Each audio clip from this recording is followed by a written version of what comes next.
Assalamualaikum warahmatullahi wabarakatuh. Waalaikumsalam warahmatullahi wabarakatuh. Baik, kami di sini dari kelompok 5 Matkul Akuntansi Syariah.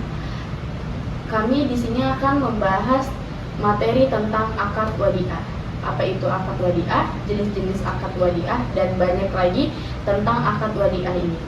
Sebelum kami masuk ke materi akad wadiah, izinkan kami memperkenalkan anggota kelompok. Dengan saya sendiri, Gemi Dwi Herieti dengan NIM C0C024023. Dan saya Olivia Valencia dengan NIM C0C024017. Saya Muhammad Wahyu Madar dengan NIM C0C024019. Baiklah, itu anggota kelompok saya beranggotakan 3. Lanjut, kami akan langsung saja masuk ke materi. Apa sih akad wadiah ini? Kawan-kawan tahu nggak apa itu akad wadiah ini? Sebelumnya sih belum pernah dengar, cuma mungkin sering kali kita lakukan di sehari-hari. Ya. Agak langka ya dengar akad wadiah ya. Saya pun juga kurang sih tentang akad wadiah ini. Nah,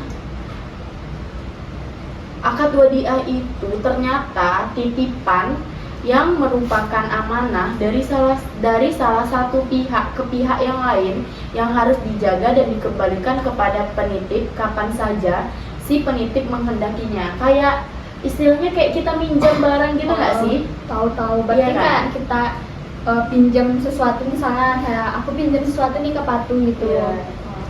Terus kayak minjam tuh misalnya Patu ngasih amanah jangan dirusak ya Lid, kayak gitu. Nah, kita kembaliinnya dengan apa semula gitu, kayak barang yang dipinjamkan semula gitu.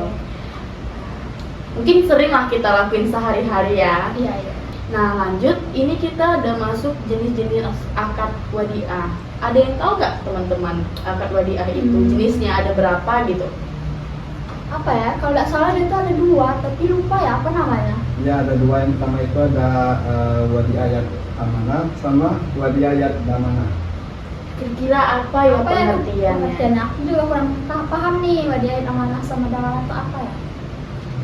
Kayaknya nih ya, dari yang aku baca dari artikel-artikel sebelumnya itu, wadiayat amanah ini merupakan titipan berdasarkan kepercayaan atau amanah. Dalam prakteknya, pihak penerima titipan harus menjaga barang tersebut dan tidak boleh memanfaatkan objek titipan. Nah, sama yang kayak kita pengertiannya tadi. Oh, jadi misalnya ini kayak gini nih, kayak kita tuh buka usaha sewa gitu atau titip-titip barang gitu, terus sama orang tuh barang kita titip tuh dia jual belikan atau tempatkan untuk hal lain gitu. Ya, itu tidak boleh gitu. Namanya itu wadiayat amanah gitu. Nah, jadi ketika barang yang dititipkan diambil oleh si penitip, maka pihak yang menerima titipan harus mengembalikan barang dalam keadaan utuh baik secara nilai maupun fisik barang. Kalau terjadi kerusakan yang disebabkan oleh pihak yang menerima titipan, maka pihaknya harus bertanggung jawab untuk mengganti kerugian. Itu kalau wadiayat damanah ini yang kita kurang. Ada yang tahu kah? Wadiayat damanah itu dia tuh kayak hampir sama gak sih sama ayat amanah, cuma lebih ke pengertiannya agak beda dikit ya. Kayak wadiayat damanah itu dia itu merupakan titipan yang mana penerima titipan dapat memanfaatkan barang titipan serta mendapat keuntungan dari barang titipan tersebut. Oh, sepertinya ini nih kebalikan dari ayat amanah tadi ya. Jadi kayak kita pinjam sesuatu nih sama orang, berarti kita boleh memanfaatkan barang itu gitu. Kalau yang jadi bedanya itu ya amanah ini tidak boleh dimanfaatkan. Kayak misalnya kamu minjam motor Olive, kamu sewain ke orang, kamu dapatin duit gitu. Nah, itu namanya wadiah ya amanah. Kalau wadiah ya damanah ini boleh gitu. Sekiranya itu saja untuk jenis-jenis akad wadiah. Di sini juga ada rukun dan syarat wadiah ternyata. Yang pertama itu rukun wadiah. Apa sih rukun wadiah itu, Pak tuh? Ada yang tahu nggak?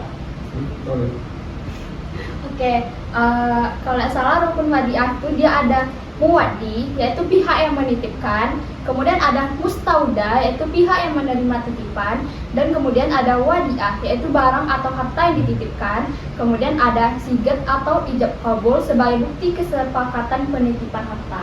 Nah, kalau untuk syarat wadiah aku kurang paham nih syaratnya apa aja. Ya, sebelum kita masuk ke syarat wadiah, kita bahas dulu yang rukun wadiah tadi. Yang keempat tadi, kalau misalnya keempat tadi salah satunya tidak ada, mungkin tidak akan terjadi akad wadiah ini ya. Misalnya di salah satu muwaddi misalnya tidak ada, itu tidak bakal terjadi akad wadiah ini gitu kan.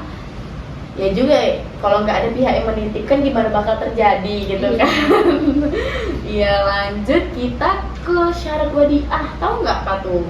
Yang pertama itu ada pihak yang mau transfer itu harus yang balik dan berakal sehat kan. Oh, berarti tidak boleh ya? Nah, kalau orang Indo nggak bisa menitipkan barang ini, dia tidak ada barang. Iya juga ya. Itu udah jauh Nggak, sih. maksudnya yang di bawah umur juga bahaya ada sih dalam penitipan ini. Belum paham. Bertanggung jawab Ya, juga nggak belum ada. bertanggung jawab. Iya. Yang kedua itu ada barang wadiah itu yang berupa harta yang dapat disimpan dan bernilai. Berarti kayak Ya, motor, duit, motor, HP gitu ya. Kalau yang nggak bernilai ya nggak bisa. Kayak juga. buku dah sih. Tapi buku itu bisa jadi di wadiayat damanah, wadiayat amanah ini. Kayak kita mau minjam buku catatan gitu ya. Kan belum tentu kita dapat restu kalau misalnya aku nih pinjamkan buku Olip mau pinjam buku ke Patu tapi aku belum tahu gitu. Iya. Kayak Kayak tahu aku iya, iya. gitu. Jadi bisa jadi masuk ke wadiayat amanah sih. Lanjut. Dan juga yang ketiga itu ada ijab dan kabul karena serah terima itu dapat dinyatakan dengan ucapan dan perbuatan. Iya, kalau misalnya nggak ada Karena kalau kesepakatan, cuma kita sekedar cuma ngasih barang cuma nggak Ya, ada antara ucapan kedua itu nggak ada apa-apa. Nggak Sama ada sekali terjadi cuma- ijab Iya, kabul. cuma sekedar ngasih barang aja nggak ada ucapan. Oh, paham. Nah, itu udah banyak ya kita bahas tentang wadiah ini. Dan ternyata masih ada landasan hukum wadiah ini.